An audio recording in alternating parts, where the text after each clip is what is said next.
Mom, I don't know, Mom. This is a heavy sucker.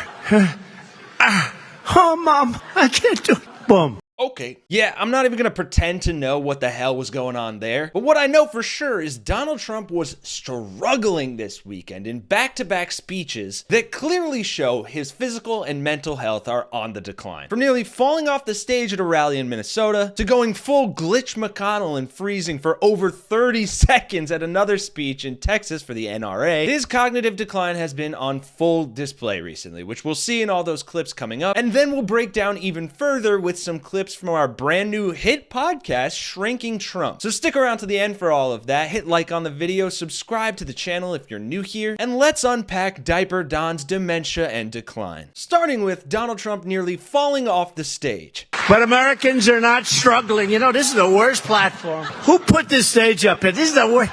The frickin' place is falling down. I notice it keeps tilting further left, like too many other things. What a crappy contractor this was. Okay, that was just objectively funny. From him almost falling over to the left-leaning jab, it was pretty solid. But not nearly as good as the comment section on Twitter of this video. First, someone saying he needs to lay off the sauce.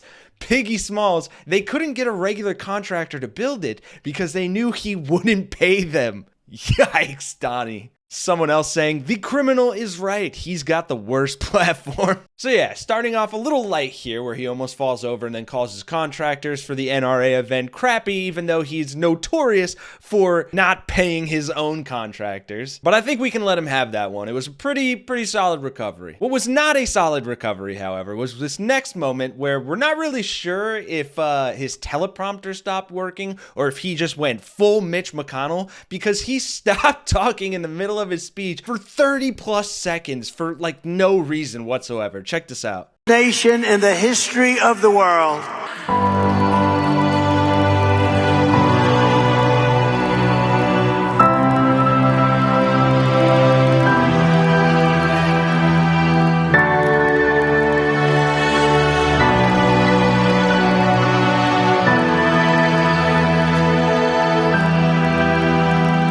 But now we are a nation in decline. Okay, I mean, what was that? Look, don't get me wrong. I'm happy we didn't have to hear his voice for like 30 seconds of the video, but what, did his brain just short circuit?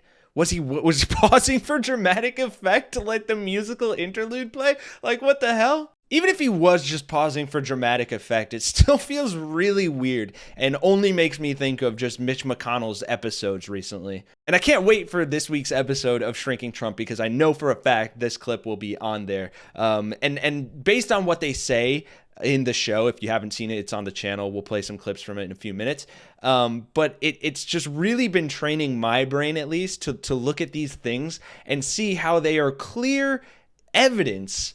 And we have a lot of it because we have so much video evidence, but clear evidence of some sort of either dementia or cognitive decline. And we have a lot of evidence from the top psychologists that host Shrinking Trump that will back that up later in this. But first, a few more clips of Trump just gaffing it here. Here is a moment that I see as a particular moment of projection for Trump, where he suggests that Biden should be tested, a drug test, before the debate coming up, because he thinks the only way Biden could be cognizant is because he's on some performance-enhancing drugs. Despite, as this Twitter user points out, reports over the span of decades said doctors prescribed Mr. Trump phentermine, a weight loss drug used as an off-label medication to treat ADHD, and, of course, contestants on The Apprentice said Trump regularly snorted Adderall. If you haven't seen those interviews, definitely check him out. Some wild things. Even him crapping his pants and stuff back then, which is just absolutely bonkers. But he wants to give Biden a drug test. And I'm gonna demand a drug test too, by the way. I am. No, I really am. I don't want him coming in like the State of the Union. He was high as a kite. I said, is that Joe up there? A beautiful row? And by the end of the evening, he's like, well, it was exhausted, right? Now, we're going to demand a drug test, but... So he says he's going to demand a drug test of Joe Biden, despite there being no evidence that Biden was ever on any performance-enhancing drugs during the State of the Union. And like I said, I feel like this is just pure blatant projectionism. Like, it seems like the start of Trump's potential strategy of backing out of the debate, right? Like, he's going to say, oh, Biden's on drugs or whatever. It's not a fair debate. Or, oh, the CNN moderators are handpicked by Joe Biden, so I can't debate an unfair rigged debate. And that's going to be his out, more or less, so that he can, like, not participate in these debates that he probably will look pretty bad in, and still come at it as like, oh, I'm doing this from a point of strength. I'm the strong man here because I'm not participating in a rigged debate.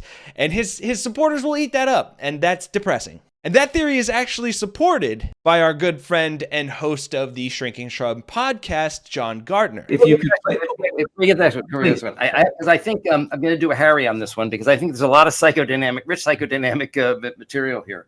First of all, he says, I wonder whether he shows up. Now, I've made a prediction. I don't know if I'm right, okay, but I'm making a prediction. I don't think Trump is going to debate. I think it's a head fake, just like he wants to testify and he wants to release his tax returns, but they won't let me, okay? I think he's going to keep accusing Biden of being afraid to debate, and then he will back out. He'll say it's rigged. He'll say he doesn't like the moderators. He's going to do a rally that night instead. Okay, so all I'm saying is when he says Biden's not going to, because, you know, with Trump, you can know everything you need to know about Donald Trump by seeing what he's accusing everyone else of, because it's practically autobiographical, his protection, right? So when he says Biden's going to be afraid to show up to the debate, he means he's afraid to show up to the debate. Couldn't have said it better myself. And sidebar shout out there, make sure you check out Shrinking Trump wherever you get your podcasts. You can also watch the video form here on our channel. They talk very frequently and in depth about Trump's malignant narcissism, as well as other elements of his clear cognitive decline, which we'll talk about a little bit more in a second. I have a really good clip from that with a comparative graph between Joe Biden and Trump that's very interesting. But on that note of malignant narcissism, you also have this clip where Trump tries to compare himself to Obama, saying that his doctor, the White House doctor at the time, told him that he was a far better physical specimen than Obama was, which is just a blatant lie, like we can all see, and also just narcissistic. Like, just watch. Doctor, very talented doctor too. You know, he's got a lot of things on his resume. He was a great doctor. He was a great admiral. And now he's a great congressman.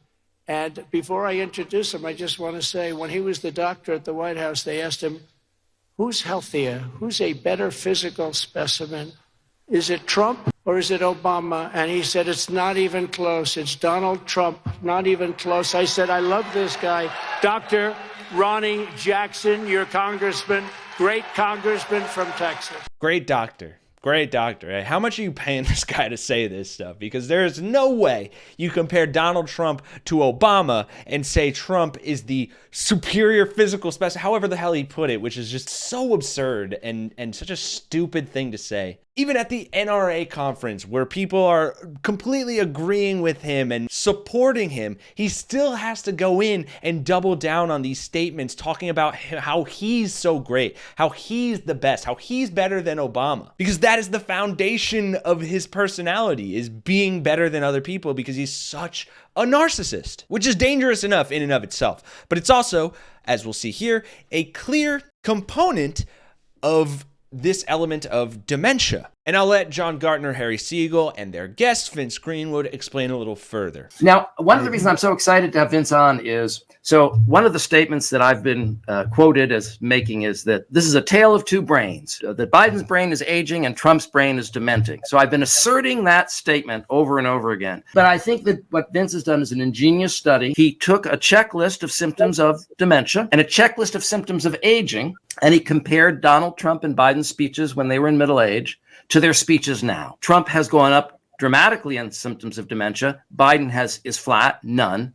But Biden has gone up more than Trump in aging, which may explain some of the misunderstandings, because, yeah, he looks old. He talks more slowly. He talks more quietly, but he's not showing these more serious thought disorders that you and I have been talking about. So this is a table of their past behavior. So this is when they were middle-aged, and you'll notice that neither of them seem demented in middle age. It's still the same variables. I just want people to see. So these are the scores that Trump got currently, and these are the scores that Biden got currently, and you see they're very discrepant. But sorry, go ahead, Vince. Tell us more about the variables. Yeah, word finding difficulty. Palilia is when someone repeats the end of a sentence a number of times.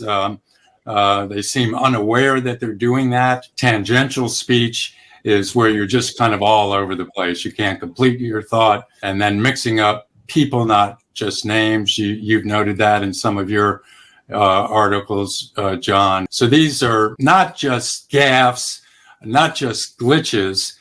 They are those, but they're also verbal markers of possible dementia. And that is something we should take very seriously. Because while the media may claim that Joe Biden and Trump are both old and therefore their gaffes are both the same, the evidence suggests otherwise. Which is important here. Biden is aging. Everyone knows that. Everyone can see that. But Biden is not experiencing the same level of cognitive decline that Trump is, that is associated with dementia. And look, I love making fun of the guy as much as the next person. I mean, I've made a living off of it.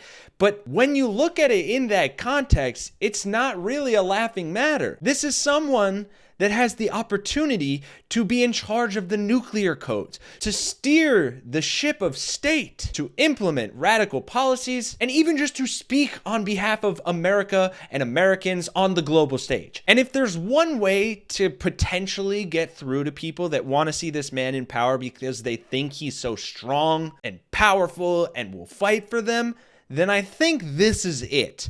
Pointing out the fact that not only is he not strong and not looking out for their best interests, but in fact that his current mental health and state of mind make him weak and a threat. And I don't mean that in an ableist or ageist sense at all. The job of the presidency is stressful, and I don't think his mind is strong enough to withstand the pressure of the presidency without declining even further, even more quickly. We've known Donald Trump is a danger to us, to America, but he is a danger to himself. And we need to stop comparing him and Biden as if the two are at all comparable, because it's completely apples and oranges. Thanks for watching, folks. Let me know your thoughts in the comments about any of the things we discussed today, Trump's cognitive decline, and the episodes at his rallies. And for more information on this subject from world-renowned clinical psychologists, be sure to check out Shrinking Trump wherever you get your podcasts. For Really American, I'm Kenny Hesse, and I'll see you all in the next one.